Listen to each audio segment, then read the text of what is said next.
tardes a todos, bienvenidos a nuestra Facultad de Derecho de la Universidad Nacional de Lomas de Zamora, quien a través de esta Secretaría de Extensión, a cargo de quien les habla, lleva adelante estas actividades que tienen que ver con distintas disciplinas que se abordan desde el derecho. Hoy el tema que nos convoca es balística aplicada a la investigación criminal, y nuestros docentes, que son docentes de nuestra facultad, invitados, son el licenciado Eloy Torales, que es el director de la diplomatura en la escena del crimen que estamos en la facultad, y el perito Valdo forense, Ministerio Público Fiscal de la Provincia de Buenos Aires. Actualmente desarrolla sus funciones en el Departamento Judicial de Lomas de Zamora. Dicho esto, les quiero avisar que todas las preguntas que puedan llegar a surgir y todas las dudas, las pongan en el chat. Nosotros, al finalizar la exposición de nuestros docentes, se las vamos a leer para que ellos las contesten. Y paso un aviso parroquial, como decimos siempre. Estamos por lanzar de acá a 15 días aproximadamente un curso de 4 encuentros que se va a llamar Introducción a la Investigación Criminal, que va a ser dictado por los docentes de esta diplomatura y dirigido por el licenciado Eloy Torales, el cual todavía no tenemos ni fecha, ni horario, ni tampoco el monto, porque va a ser arancelado el monto del curso. La idea es que sea algo accesible, que sea una introducción a esta parte de la ciencia forense, y que puedan asistir la mayor cantidad de interesados. Así que no les voy a robar más tiempo. Muchísimas gracias por acompañarnos, por estar, y le voy a pasar la palabra a, no sé, lo que no coordinamos, quién va a empezar con la disertación. Pero bueno, le voy a abrir el micrófono al licenciado Eloy Torales. Buenas tardes, Eloy. Hola, Fabio, ¿qué tal? ¿Cómo andás? Bueno, buenas tardes a todos. Buenas tardes a los 133 asistentes, a todos. Hola, ¿cómo anda? Muchísimas caritas conocidas. Bueno, como dijo Fabio acá, vendríamos a hacer el segundo seminario que estamos haciendo. El primero estuvo el seminario sobre la temática de investigación criminal. Y hoy vamos a meternos un poquitito más en las disciplinas, dentro de las disciplinas criminalísticas. Obviamente que en una hora no vamos a poder, describir todo debido a la gran experiencia que tiene Gastón en la temática, gracias al donde trabaja, que ahora le va a explicar bien él. Como dijo Fabio, vamos a empezar posteriormente en octubre, con cursos ya más largos de 4 jornadas aproximadamente, de 2 horas cada uno, pero específicamente con temáticas específicas, como papiloscopía, balística, documentología, accidentología. Iremos viendo también la parte de psicología, forense. Vamos a hacer una buena programación para que mientras que dure esta cuarentena podamos tomar cursos especiales. Bueno, los dejo con Gastón ahora, y cualquier pregunta después cuando finalicemos la vamos a responder todas juntas. Bueno, muchas gracias y bienvenidos.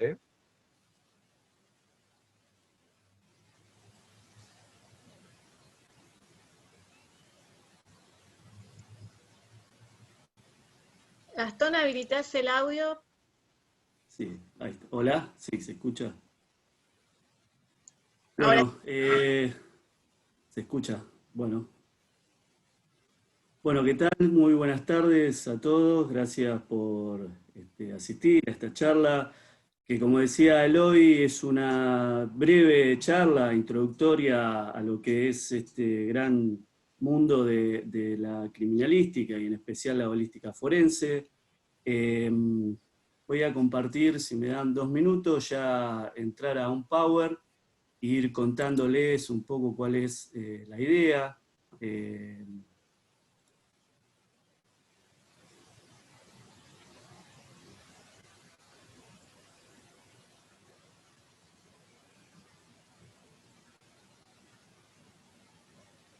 Bueno, como bien les dijo Eloy, yo soy uno de los miembros del Instituto de Ciencias Forense del Departamento Judicial de Loma de Zamora. Este instituto depende de la Procuración de la Provincia de Buenos Aires.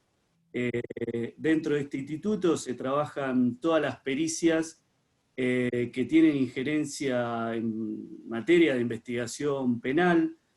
Acá se realizan pericias accidentológicas, pericias documentológicas, balísticas, todo tipo de pericias que del Ministerio Público Fiscal, o sea, la parte acusatoria, necesita para llevar adelante la investigación penal preparatoria.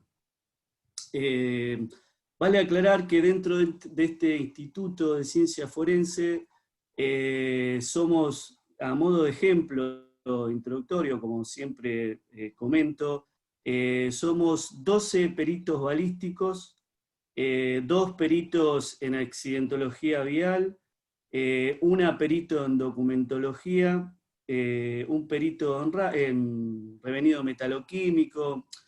¿Qué quiero decir con esto? Que bueno, el 80% de las pericias que entran dentro del Instituto de Ciencia Forense, lamentablemente tienen injerencia un arma de fuego.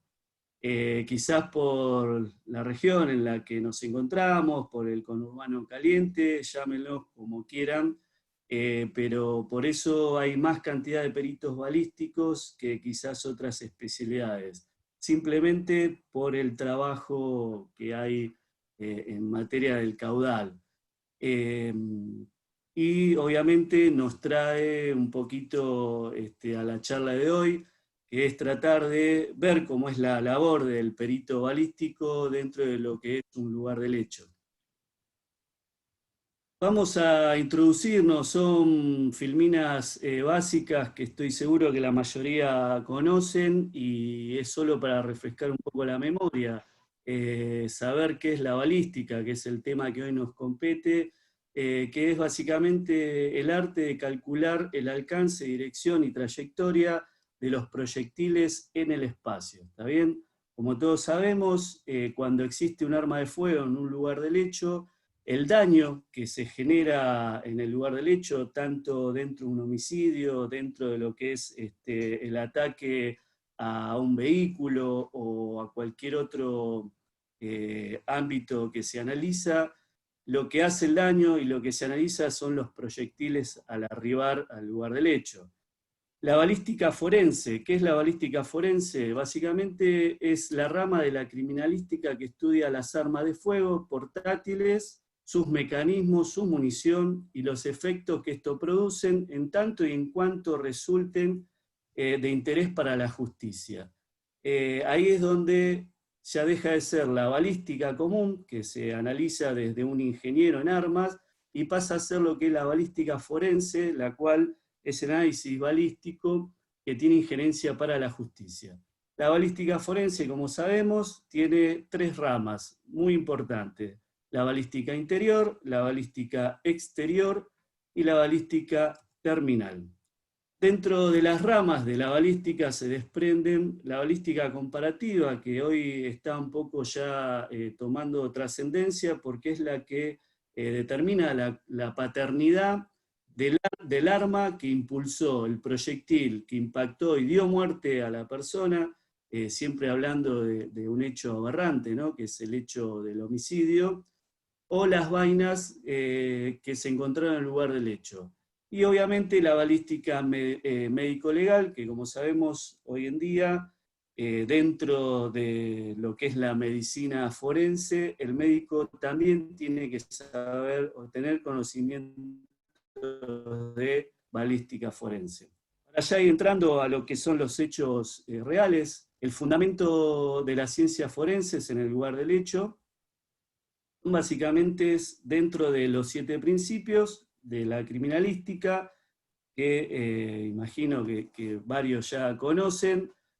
Hay que tener en cuenta la divisibilidad de la materia, la transferencia, la identificación por características de clases, la identificación por individualización de características distintivas, la asociación entre estos elementos, ¿para qué? Para llegar a una reconstrucción de lo que sería el hecho en el cual intervino un arma de fuego. Para el lugar del hecho, lo que se tiene que tener en cuenta es que se debe arribar con una metodología, una planificación, tener lógica en base a lo que pasó y sentido común. Dentro de lo que es el análisis de los peritos, cualquiera de los peritos dentro de cualquier análisis, nosotros trabajamos en 2 ámbitos. Uno es dentro de lo que es el análisis de campo y el otro es dentro del análisis del laboratorio. ¿Está bien? El perito trabaja primero en el campo, que es en estos lugares del hecho que vamos a ver ahora, para después de que se levante y se identifique y se individualicen los elementos que a mí me van a servir para dentro del laboratorio convertirlos en prueba. O sea, el perito trabaja como primera instancia en el análisis de campo, dentro del lugar del hecho, ocurrió el hecho, se llama a los peritos, obviamente interviene la comisaría de jurisdicción, es la que tendría que estar encargada de resguardar el hecho, y los que están instruyendo ese hecho llaman a la fiscalía, que es la que va a estar de turno, la que va a actuar en ese hecho, y a su vez llaman a los peritos que asisten para que realicen el análisis de campo. ¿Está bien? Básicamente esa es una de las grandes diferencias. Se trabaja primero y principal en el campo, que es donde uno tiene que tener los conocimientos básicos y aplicarlos, y se trabaja dentro de lo que es el laboratorio. Y a tener en cuenta, la ciencia forense comienza en la escena del crimen. Si el investigador no reconoce las evidencias físicas o no las puede preservar correctamente para un posterior peritaje, ninguna técnica sofisticada podrá salvar la situación. ¿Qué quiero decir con esto? Que si yo no solo no preservo el lugar del hecho, sino que voy sin conocimientos a qué es lo que tengo que buscar, qué tengo que preservar, qué tengo que resguardar, no voy a llegar a ningún lado, a ninguna situación o a ningún tipo de hipótesis fehaciente de lo que pasó en el lugar del hecho. Por ejemplo, esto es un lugar del hecho. Así como se ve, ahí hubo un enfrentamiento, se enfrentó un personal policial que es notificador. El notificador son los que llevan las cédulas a las direcciones de las casas para que sean citados, ¿no? para las distintas cuestiones judiciales.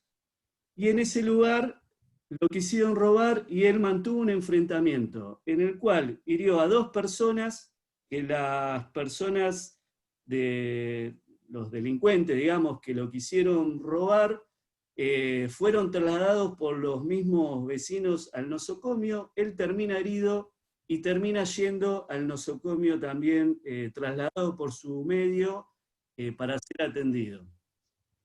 ¿Qué se pudo rescatar de este lugar del hecho? Así como lo ven, nada. La gente se llevaba las vainas, si hubo algún armamento ahí tirado, se lo llevaron. La preservación quizás, obviamente, no fue la adecuada. En este lugar del hecho también ocurre, interviene un arma de fuego, hay un fallecido, llegamos, una vez que la comisaría de jurisdicción hace el primer perímetro, el primer cerco, se encuentra esta imagen. Esta imagen básicamente es, dentro de lo que sería el primer perímetro, están los patrulleros, invadiendo básicamente lo que es el lugar del hecho, cosa que ya ahí empieza a cuestionarse la preservación del hecho.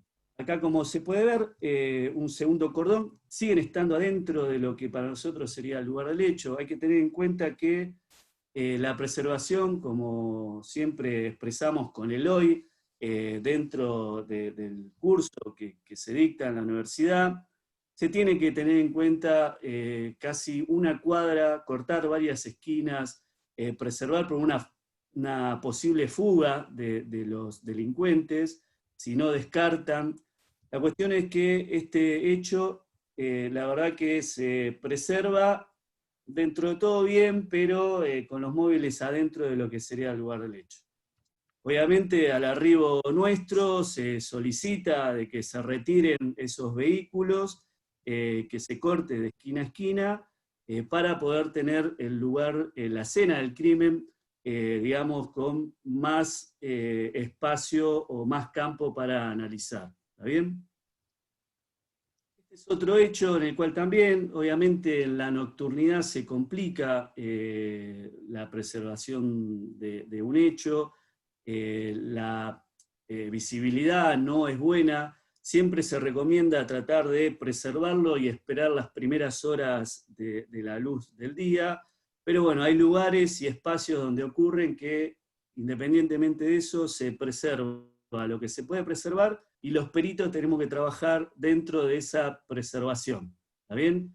Porque obviamente hay barrios, hay lugares que son hostiles y no permiten que la policía quizás tenga la soltura de cortar de esquina a esquina, pero bueno, si el hecho que se presenta no permite ampliar quizás el campo, hay que trabajar igualmente como se pueda.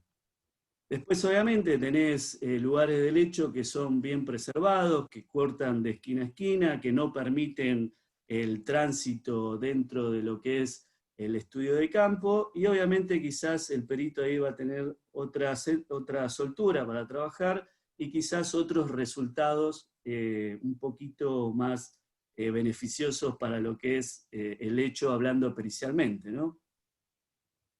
Después tenés otros hechos raros, complicados, como este, en el cual si bien está bien preservado, se cortó de esquina a esquina, en este lugar del hecho uno llega y ustedes como ven, dentro de lo que es esta imagen, empiezan a ver marcaciones, ¿no? O sea, hay círculos que dicen A, B, C, o sea, como que se manejó o automarcó el lugar del hecho, ¿está bien?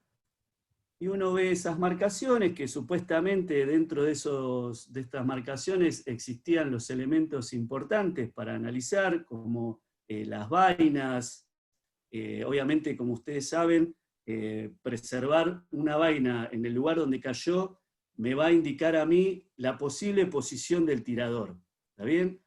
O sea que acá el personal policial que se tuvo el enfrentamiento tuvo la soltura de marcar las vainas en el lugar donde las levantó, y para preservarlas las levantó todas y las puso en el techo de su vehículo. Obviamente a nosotros no nos sirve, lo único que podemos sacar de ahí es que hubo tantas vainas de tal calibre y tantas vainas de tal calibre en el techo de un vehículo.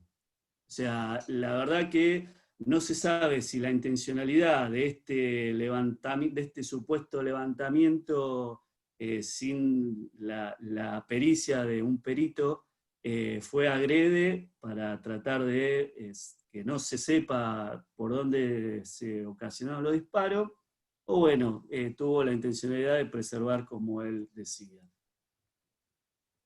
Volviendo a refrescar, como les comentaba, cuestiones básicas que a los investigadores siempre tratamos de recalcar, y más para los que quieren entrar dentro de lo que es el mundo de la investigación y el análisis de campo, que siempre hay que tener en cuenta que el investigador que no reconoce las evidencias físicas o no puede preservarlas correctamente para un posterior peritaje,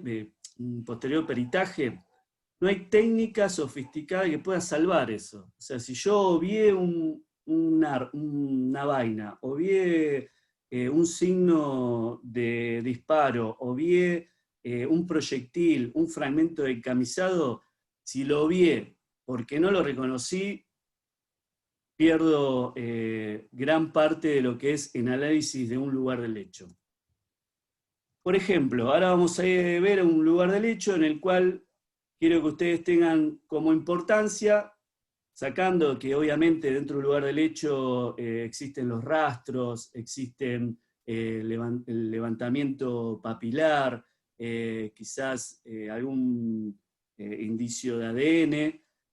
En este hecho, y dado que la charla tiene que ver con lo que es la balística forense, tengan en cuenta las vainas y los proyectiles. ¿Está bien? Tales indicios deberán ser correctamente individualizados y fijados de manera que poder cumplir el sexto principio de la ciencia forense, que es la reconstrucción.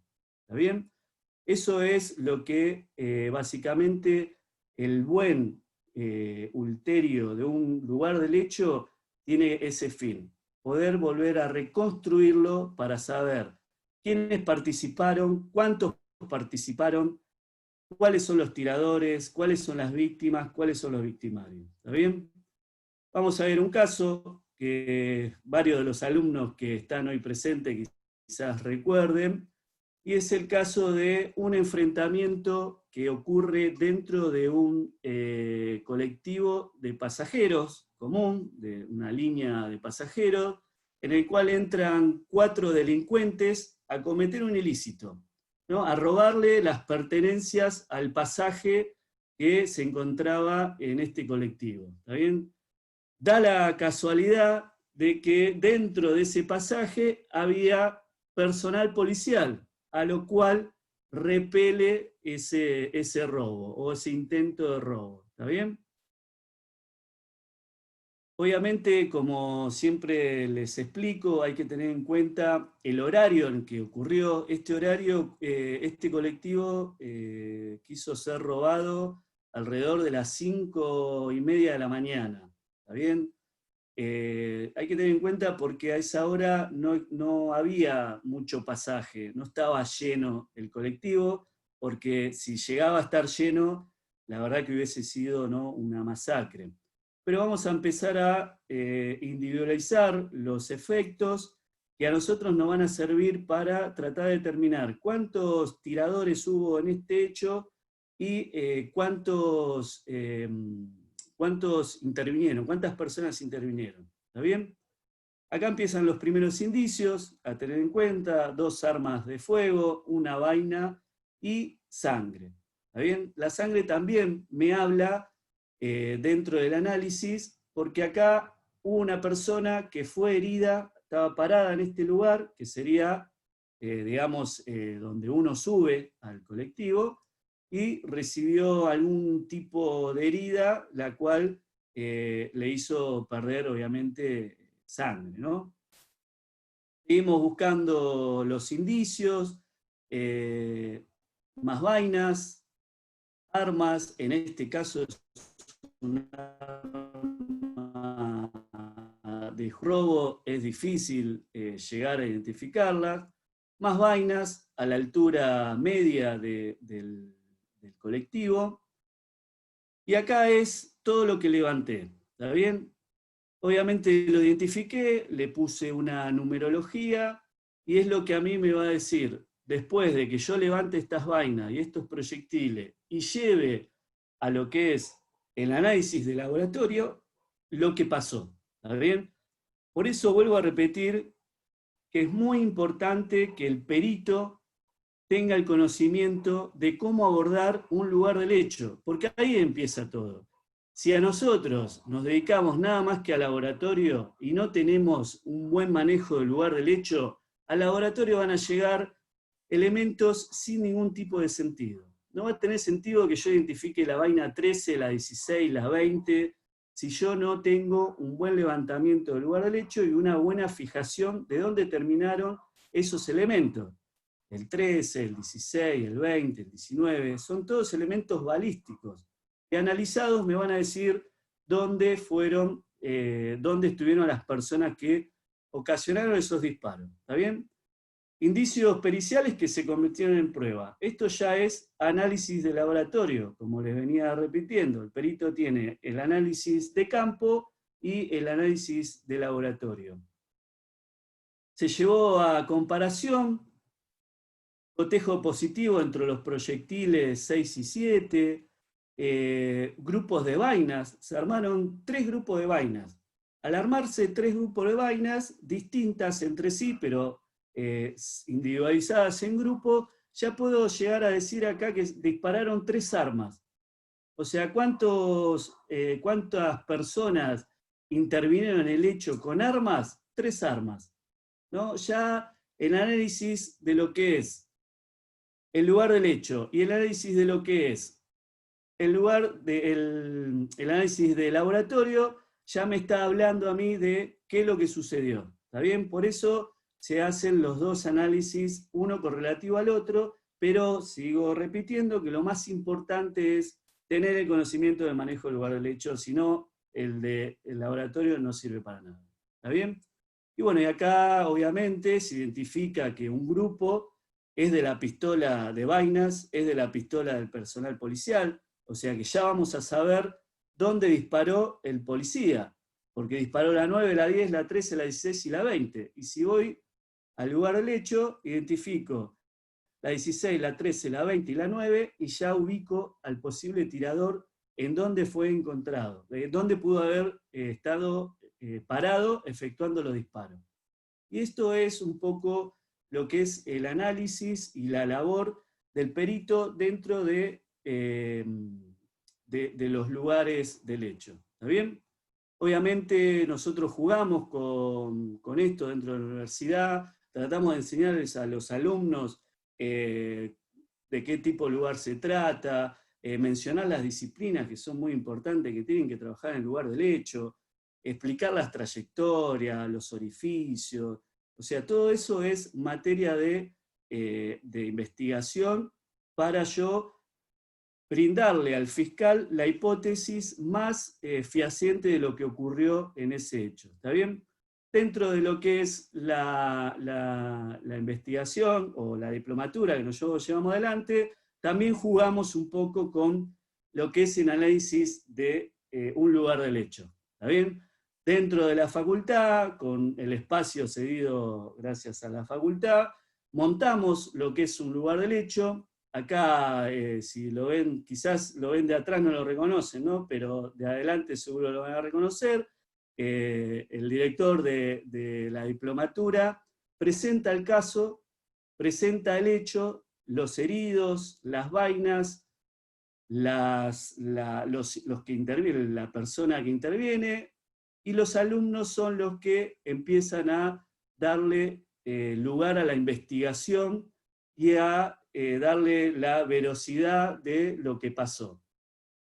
Se fijan los elementos, se preserva el lugar, ¿no? Y así vamos, digamos, dándole importancia, como siempre decimos, a lo que es el análisis del lugar del hecho, que es donde empieza todo. Vuelvo a repetir, y perdón que sea tan insistente.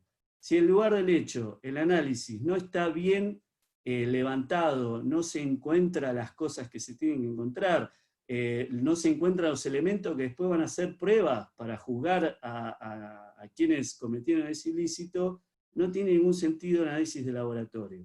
Por eso siempre se recalca y hacemos estos ejercicios dentro de la universidad, de un enfrentamiento entre 2 vehículos, o 2 personas, una que quiso robar a otra dentro de un vehículo. Los alumnos son los que tienen que ir levantando todos los indicios, dándole forma, dándole identificación. Y así es como uno empieza a tener esos conocimientos de cómo se trata un lugar del hecho.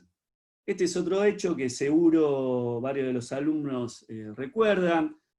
Acá hubo una persona fallecida dentro de lo que sería un control policial, ¿no? Un control policial que detiene este vehículo y termina en un enfrentamiento. ¿Vieron los controles policiales que ustedes quizás se cruzan o que los han parado? Una persona que los para, los hace adelantar, otra persona que le pide los documentos. Bueno, dentro de ese control policial, este vehículo...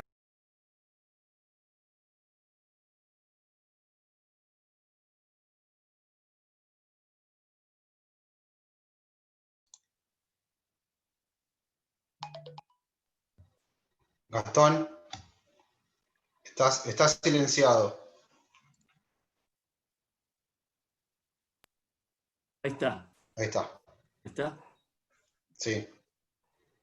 Bueno, como les comentaba, y quizás muchos alumnos recuerdan este caso, porque lo hemos visto con varios de los alumnos, es un caso típico de un vehículo que fue detenido en un control policial, de esos controles policiales que ustedes ven por la calle, y termina en un enfrentamiento.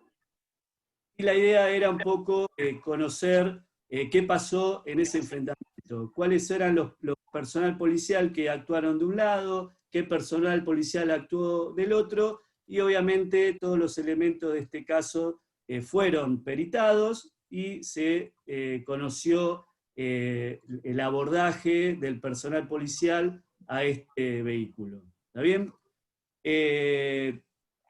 Podemos, si quieren, no sé si tienen alguna pregunta. Esto es más o menos lo que yo quería mostrarles dentro de lo que es la balística aplicada a estos casos reales. Y ya, si está bien, los dejo en tus manos, Eloy. La idea, Gastón, es que ahora exponga Eloy. Nosotros ya fuimos tomando nota de 2 o 3 preguntas que hicieron participantes. Cuando Eloy termina, hacemos una rueda de preguntas con todas las dudas que existan, si te parece bien. Bueno, todo lo que explicó Gastón, lo que puedo llegar a decir, fue muy poco en el poco tiempo que tenemos, o sea, hay mucho más.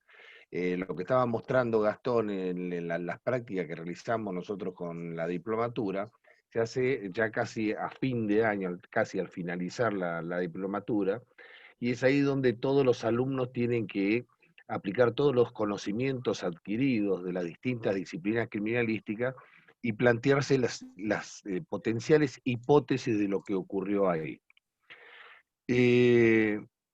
Hacemos mucho hincapié en el manejo y la gestión del lugar del hecho, debido a que ahí nace la investigación.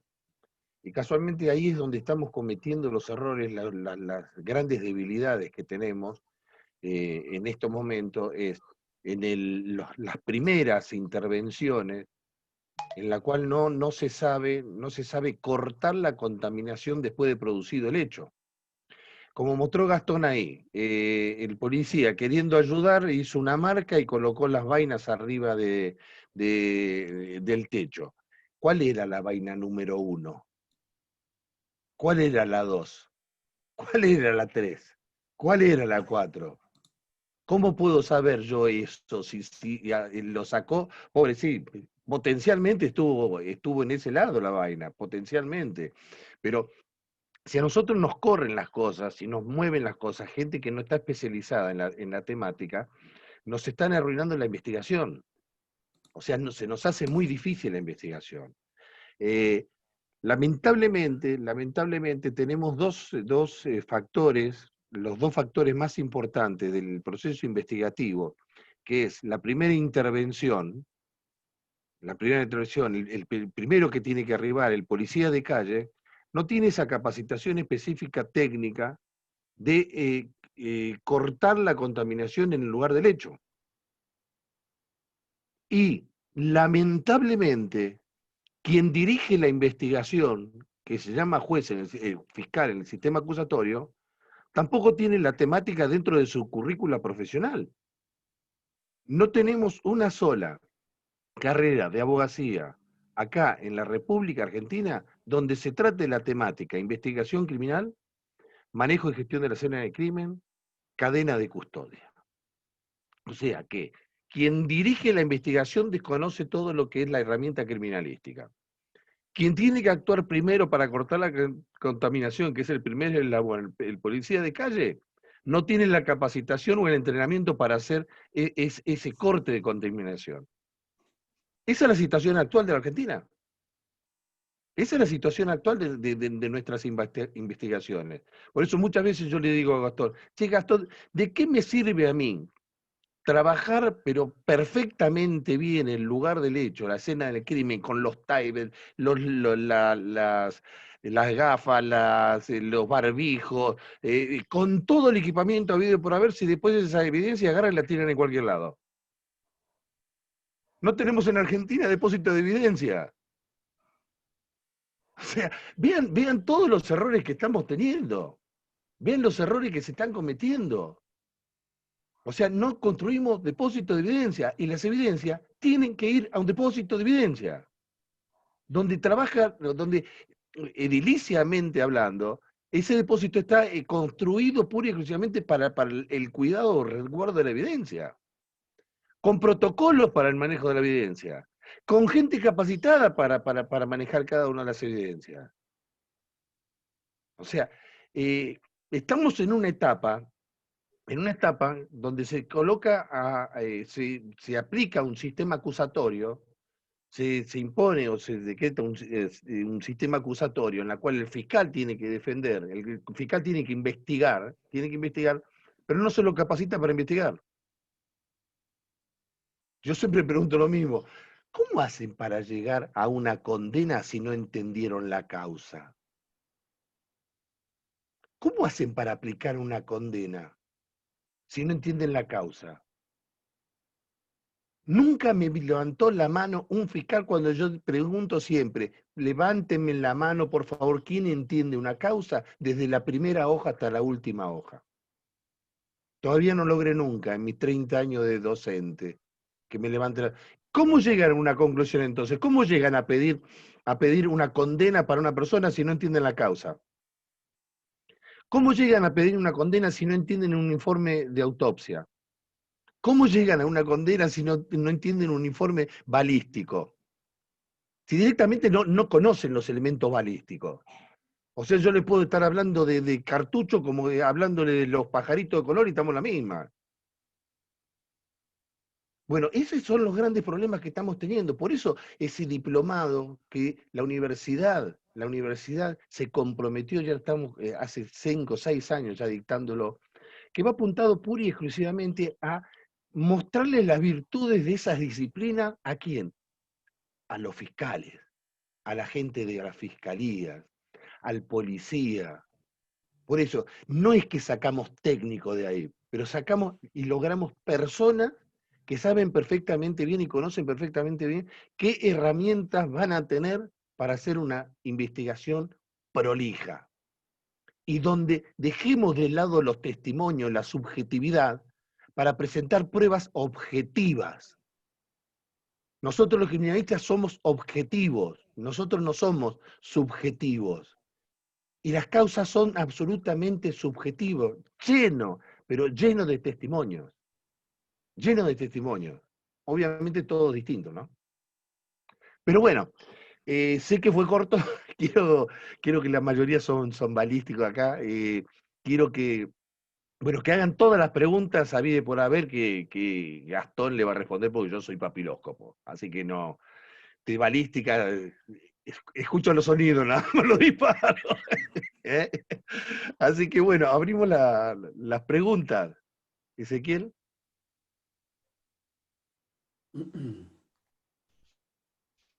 Bueno, muchas gracias. Clarísima toda la exposición. Estamos convencidos que tienen mucho más para dialogar, para comentar, pero debido a que el tiempo es tirano, si les parece podemos leer algunas preguntas. Fabio, ¿estás ahí? Si te parece, comenzamos a leer las preguntas. Fuimos anotando algunas en el término de la disertación de los profesores, así que empezá a leerlas, Ezequiel, si te parece. Perfecto. Voy a leer la primera consulta, que es de María Damasco, y dice lo siguiente. En la actualidad, el tratamiento del lugar del hecho difiere mucho de un hecho acontecido, por ejemplo, antes de la pandemia. ¿A cuántos lugares del hecho se han ido durante la pandemia? Mi pregunta está basada en relación al tratamiento del lugar del hecho antes y durante la pandemia. Muchas gracias. Sí, sí, el lugar del hecho lamentablemente tiene exactamente el mismo, la misma técnica que de siempre. Obviamente lo único que se incorporó fueron los recaudos sanitarios que se solicita para cualquier otro tipo de labor. Lamentablemente, no lamentablemente, sino que el personal de seguridad, el personal de la salud y bueno, y muchos hemos estado exentos de lo que es el decreto de aislamiento. Básicamente no tuvimos lo que sería un resguardo por la tarea que se hace y lo que uno tiene que llevar adelante. Pero sí, los lugares de hechos se siguen manejando como antes de la pandemia, obviamente con los recaudos sanitarios que se solicita a nivel nacional, ¿no? Perdón, Gastón, que voy a ampliar un poquitito. Antiguamente nosotros, por el principio de transferencia, para no transferir nada, en el lugar de hecho, si teníamos que trabajar perfectamente consciente y profesional, en el lugar del hecho teníamos los mismos equipamientos que se están usando ahora para tratar a la gente del COVID. O sea que a veces decimos que parece que implantamos la moda nosotros hace ya como 20 años, con los taibes, los barbijos y todo eso. O sea que venimos trabajando con eso. Pero tenía un objetivo fundamental. El objetivo era no transferir cosas nuestras al lugar del hecho. O sea, no manejarnos como no dejar pelo, no dejar saliva, no dejar nada de eso. Pero últimamente ya se estaba trabajando de hace aproximadamente 5 años atrás en que no solo no dejemos nada, sino que cuidemos, implantemos las medidas de bioseguridad. Porque en lugar del hecho podíamos encontrarnos con cualquier cosa, con cualquier cosa. O sea que ya veníamos trabajando, si uno trabaja conscientemente, tiene que trabajar con todas esas medidas de bioseguridad, ¿no? Gracias, Eloy, por ese comentario. La otra consulta es de Félix, que dice, es para Gastón, y pregunta, ¿cómo hizo para dar orden secuencial a esos indicios? Bueno, hay muchos métodos que se enseñan dentro de lo que es la criminalística. Uno cuando aborda el lugar de hecho, primero saber identificarlos. Hay 3 tipos, abiertos, cerrados y mixtos. Hay, digamos, metodologías que quizás en un lugar del hecho cerrado no se pueden aplicar, ¿no? Como quizás lo que es buscar y identificar de manera de barrido, o sea, ¿no? Cuando se paran 5 o 6 personas y empiezan a caminar para identificar o para encontrar, eso quizás es más para el lugar del hecho. Pero eso, bueno, lo vemos y lo analizamos junto con Eloy en la diplomatura, lo enseñamos, pero son básicamente metodologías para ingresar al lugar del hecho. Hay metodologías para el lugar del hecho cerrados, hay metodologías para el lugar del hecho abierto, y hay metodologías para el lugar del hecho mixtos. Por ejemplo, en un lugar como el del colectivo, que era mixto, tanto abierto como cerrado, la metodología que yo adopto por lo general, que es una de las metodologías, es consecuente a medida que yo voy ingresando. O sea, ingreso por la puerta de ingreso y me encuentro con el primer indicio, le pongo el primer número. Sigo con el segundo inicio, o sea, sería lo que es el ingreso consecuente de encontrar e identificar al elemento que después me va a servir de prueba. Y después hay otros que son en búsqueda de espiral, dividiendo en cuadrantes, hay varios métodos. En este caso, para mí, fue quizás el más óptimo, el consecuente. O sea, entro al lugar como entraría cualquiera, no por la ventana, sino por la puerta, veo el primer indicio, que sería la sangre, que sería el arma, por ejemplo, en el del colectivo, y le voy poniendo 1, 2, 3, y así a medida que voy ingresando, como cualquier persona ingresaría a un colectivo, ¿no? Obviamente no voy a ingresar por la puerta al medio, pues nadie ingresa, ¿no? Es un poquito, como decía una de las plantillas, darle sentido común al lugar del hecho. Perdón, Gastón. Sí. Nosotros, o sea, a ver, quiero indicarles algo. Las famosas reconstrucciones que se hacen en base a los testimonios. Es un acto jurídico la reconstrucción. Nosotros ahora hemos reemplazado la palabra reconstrucción por secuencia fáctica.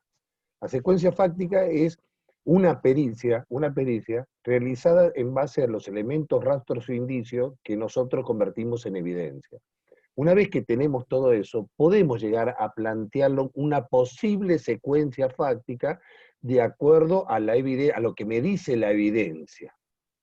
Por eso ese orden de cómo ocurrió las cosas en el colectivo lo podemos llegar a determinar posterior al levantamiento de todos los elementos, rastros, indicios, a las manchas de sangre, a la velocidad de la mancha de sangre, a los goteos, todos esos elementos nos llevan a nosotros a hacer una secuencia fáctica.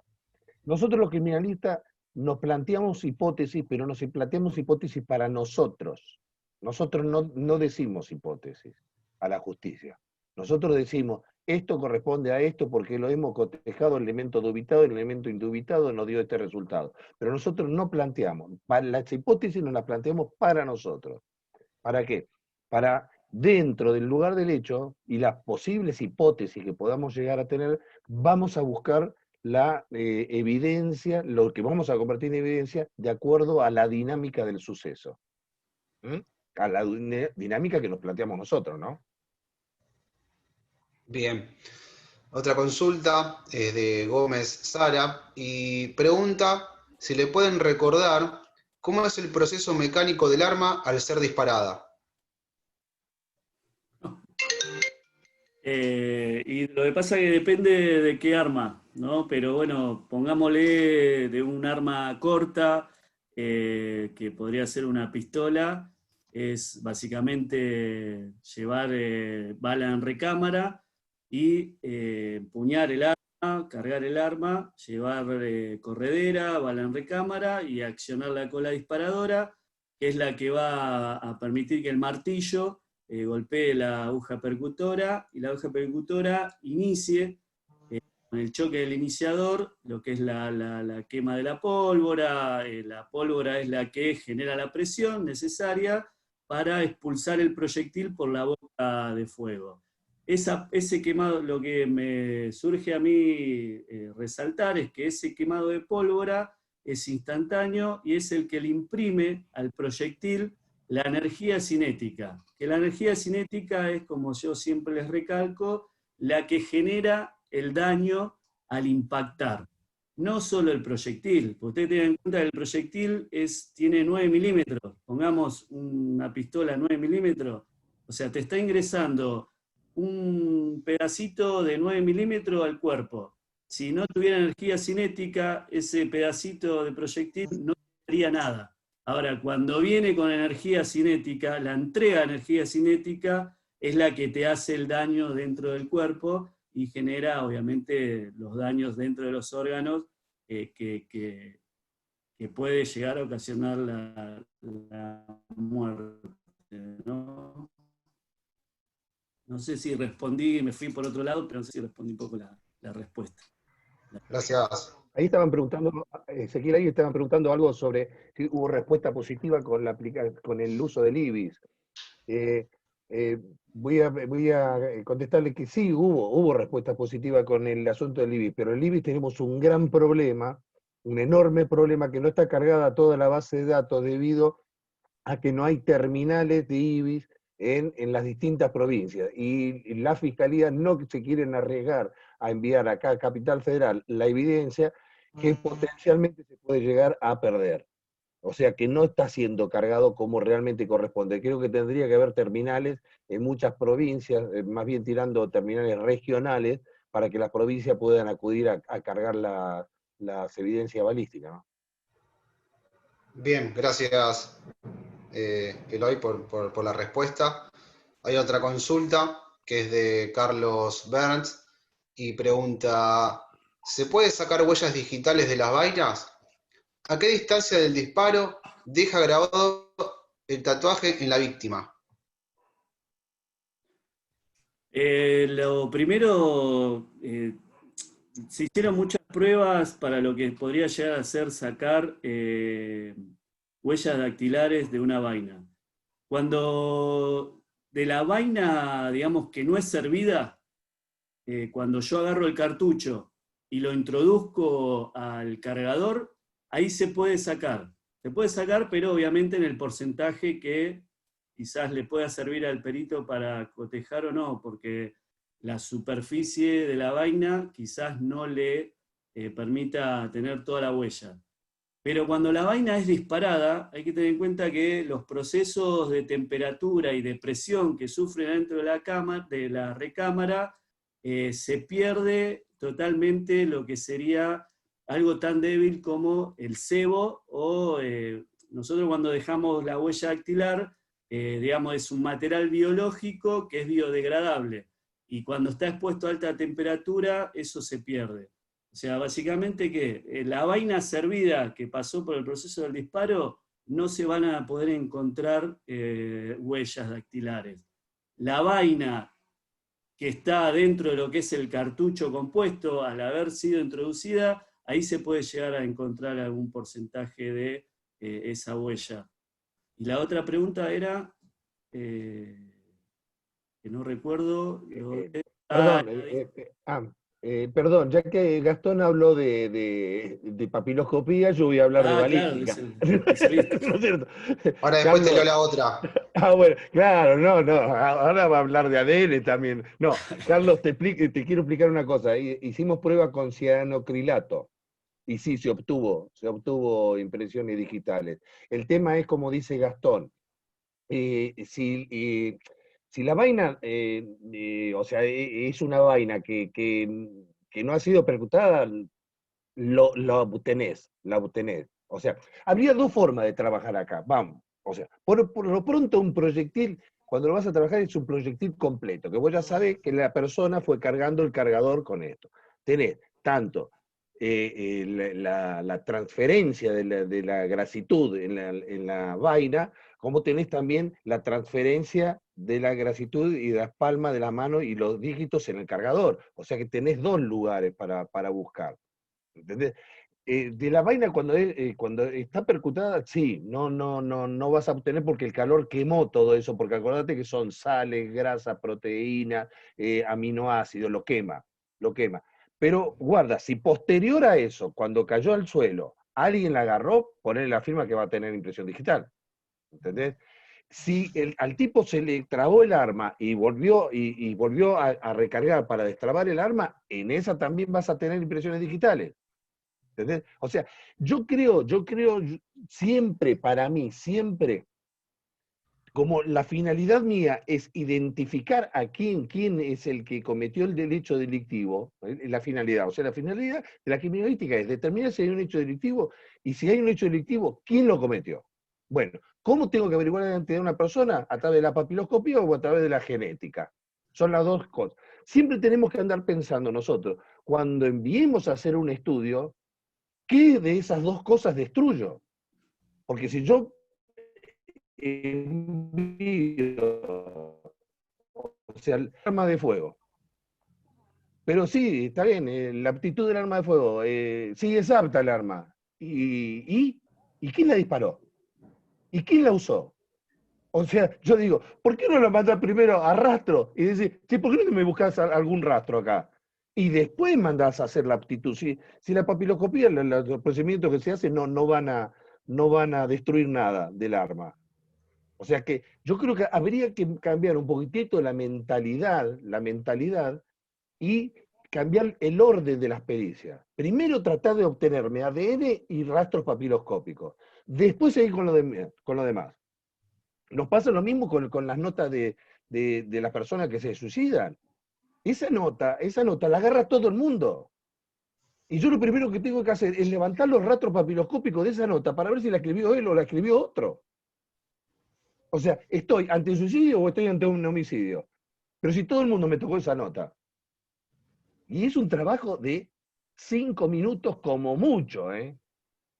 Por eso hay que empezar a cambiar las mentalidades, para que sepan pedir pericias, para que aprendan a pedir las pericias, porque estamos perdiendo mucha información por el desconocimiento absoluto de la solicitud de pericia. No se sabe pedir pericia. Perdón, Gastón, te dejo. Espero que te haya respondido, Carlos. Y cualquier cosa, para te voy a tirar otra cosa, el cianocrilato es la gotita.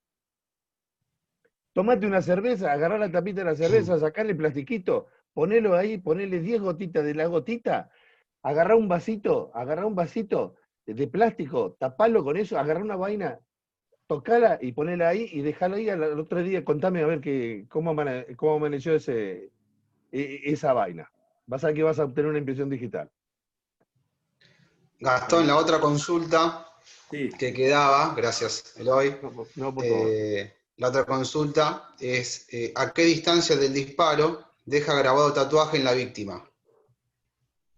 Y lo que pasa es que ahí depende mucho, como siempre decimos, del arma empleada y de la cartuchería. Yo tengo que tener secuestrada o la cartuchería para imaginarme qué arma puedo haberla disparado, o bueno, ambas dos, ¿no? Pero, por ejemplo, en armas cortas, como yo les comento siempre a los alumnos, existe como primera, digamos, como primer señal de corta distancia lo que es la quemadura, que es la llama que larga la punta de lo que es la boca de fuego. Es una llama dependiendo del largo del cañón y en armas cortas se han hecho varias pruebas y no, ronda entre 1,5 centímetros hasta 3 centímetros y medio, no llega a 4. O sea, en ese rango la piel va a estar quemada o la ropa. Y después lo que es tatuaje, en sí, el tatuaje lo generan los gránulos de pólvora que no se terminaron de combustionar y que vuelan con el proyectil. Y esos tatuajes, esos gránulos de pólvora con temperatura semicombustionándose, son los que golpean con la piel o con la tela y producen la quemadura, ¿no? La quemadura es, se rompe la dermis y lo que tiene a diferencia del ahumamiento es que el tatuaje no se va con el lavado. Y el tatuaje, dependiendo del arma, puede llegar a existir entre 5 o 10 centímetros o hasta, se ha encontrado, depende de la cartuchería, hasta 50 centímetros. Por eso los médicos forenses se agarran de esa investigación. Cuando ustedes leen una autopsia y dicen que no se encuentran residuos de tatuaje, quemadura, o sea que el disparo puede haber sido mayor a 50 centímetros, es porque los médicos forenses agarran esa investigación. Los han encontrado hoy por hoy cartucherías a 70 centímetros. O sea que después los médicos que leyeron la otra investigación ponen 70 centímetros o más. Pero depende del arma y la cartuchería. Obviamente las armas largas puede ser a un rango mayor, ¿no? Esos son pruebas periciales que se hacen una vez que se obtiene el arma, básicamente con disparos y tela. Los alumnos han visto en varias de las pruebas que hemos hecho, y que se va poniendo el arma y alejando, ¿no?, del plano de impacto y viendo a ver cómo deja ese tatuaje. ¿Está bien? Pero la verdad que difiere en eso, sería y en el arma que lo dispara. Mercedes Otero hace también otra consulta y dice, si no hay depósito de evidencia, ¿cómo se reconstruyen los hechos después de años? Con la gracia del Espíritu Santo. Sí, si Dios te ayuda podés hacer algo, Mercedes. Si no, no. Las evidencias comúnmente las vas a encontrar, ¿sabés dónde? En la caja fuerte de la Fiscalía. eh, o sea, se trata de, o sea, se recupera todo eso, pero acordate, vuelvo a decirte, Mercedes, la reconstrucción es un acto jurídico que se hace en base a los testimonios. O sea que los testigos los tenés. ¿Entendés? La secuencia fáctica tenemos que hacerlas con las evidencias. ¿Mm? Espero haberte respondido, Mercedes. Muy bien, Eloy. Vamos a leer las últimas dos preguntas. Clara Medrano consulta: ¿cómo se procede cuando una escena es contaminada intencionalmente? Bueno, ahí donde está... Preguntarle a los peritos de Nisman. Te Sí, dan ahí clase. un poco lo que siempre discutimos, ¿no? Es darse cuenta, ¿no? Si vos tenés la experiencia de cómo se trabaja el lugar del hecho, de cómo lo hubieses trabajado vos, y lo ves totalmente distorsionado, yo creo que ahí es donde uno tiene que empezar a darse cuenta y a cuestionar eso, obviamente, ¿no? Cuando uno va a trabajar que está ya mal manejado, distorsionado, lo primero que tiene que hacer es darse cuenta del por qué, informarle a la fiscalía, en este hecho pasa tal y tal cosa, me parece que fue distorsionado, explicar el por qué y obviamente tratar de comprobar el por qué fue mal manejado, ¿no? Que es, como dice Eloy, lo que se está tratando de hacer con el caso Nisman, ¿no? Por eso hay tantas pericias, digamos, expuestas, ¿no? Pericias de policía, de gendarmería, de policía federal, y todas es como que, digamos, tienen su verdad. Y eso es en base a la distorsión que se generó en el lugar del hecho, ¿no? Sí. Bueno, es un poco como dice hoy. Otra de las cosas, perdón, Gastón, otra de las cosas, observar muy bien, bueno, dentro del diplomado enseñamos mucho el tema, la observación, porque si alguien no sabe observar, pierde un montón de información. Si ustedes pueden, creo que vieron el caso de los rugbyers allá en Gessel. ¿Me pueden decir ustedes si vieron en algún momento en el sitio donde lo patearon al chico este o lo mataron, vieron algún cordón perimetral? Entonces estaba trabajando mal. En el caso de Facundo hace poco, cuando encontraron el cuerpo en la playa, ¿vieron algún cordón perimetral? Entonces estaba trabajando mal. Lo primero que tienen que observar a ustedes es si hay cordón perimetral. Si no hay cordón perimetral es porque realmente se está contaminando todo. ¿Mm? Voy a leer la última pregunta. Es de José Luis y dice lo siguiente: si el policía de calle, que es quien primero llega al lugar del hecho, en teoría, contamina la evidencia, ¿qué pasa con ese policía legalmente hablando? ¿Cómo debe de actuar el criminalista en ese caso? Perdón, Gastón, déjame que Sí, conteste una sí. cosa. O sea, acá la falencia, o sea, ¿de qué puedo acusar yo al policía que me contamina la evidencia si a él no lo capacitaron? Si a él no le dieron la capacitación que corresponde, que merecía, que debería tener, ¿qué le puedo reprochar a él? Si él no sabe que está contaminando, si él no sabe que está destruyendo evidencia. O sea, ¿cómo puedo yo castigar a alguien si yo, Estado, no lo capacité? Pero si yo, Estado, lo hubiese capacitado, ahí sí lo puedo castigar. Ahí sí lo puedo castigar. Pero yo no lo capacité. O sea, la falencia la tenemos desde las escuelas de policía. Que ahí es donde se debería capacitar. ¿Pero por qué? Porque nosotros tenemos acá en la República Argentina aprobado un protocolo federal de preservación del lugar del hecho, la escena del crimen, desde el año 2008, donde todas las provincias de la República Argentina se comprometieron a capacitar a su personal de calle con ese protocolo. Eran 3 hojitas, 4 hojitas nada más, lo que no tenía que hacer. Recorrí todas las provincias de la República Argentina, nadie había capacitado a nadie. Y estaba aprobado por el Consejo de Seguridad Interior, y sigue aprobado por el Consejo de Seguridad Interior. ¿Quién lo aplica? ¿Quién lo utiliza? ¿Quién capacita? Nadie. Bueno, espero haber contestado. Perdón, ¿puedo agregar algo en base un poquito a la experiencia? De la única manera que el personal policial está habilitado a destruir, digamos, el lugar del hecho es que si por algún motivo sospecha de que la persona que está tirada tiene signo de vida.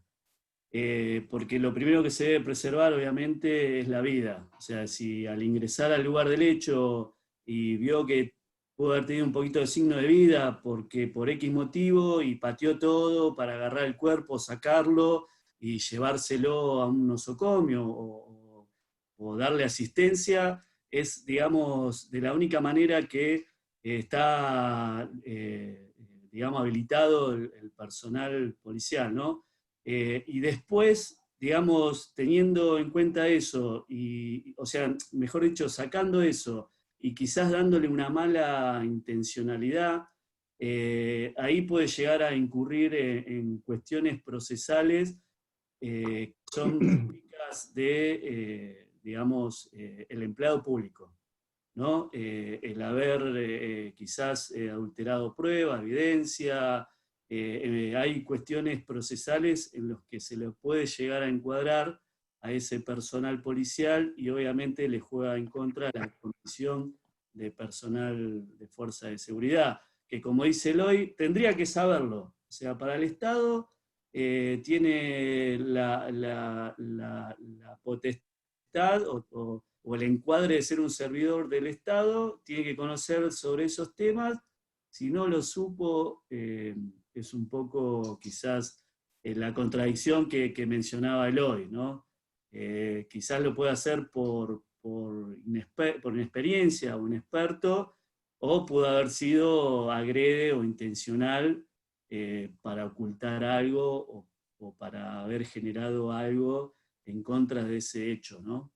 Pero bueno, eso es básicamente lo que yo quería agregar porque lo hemos vivido, que básicamente se preservó la vida de la persona que parecía que estaba muerta y un personal policial, ¿no? Varios, entraron, asistieron a la víctima y obviamente eso, digamos, es lo primero que se debe preservar, que es la vida, y se deja de lado ya el lugar del hecho.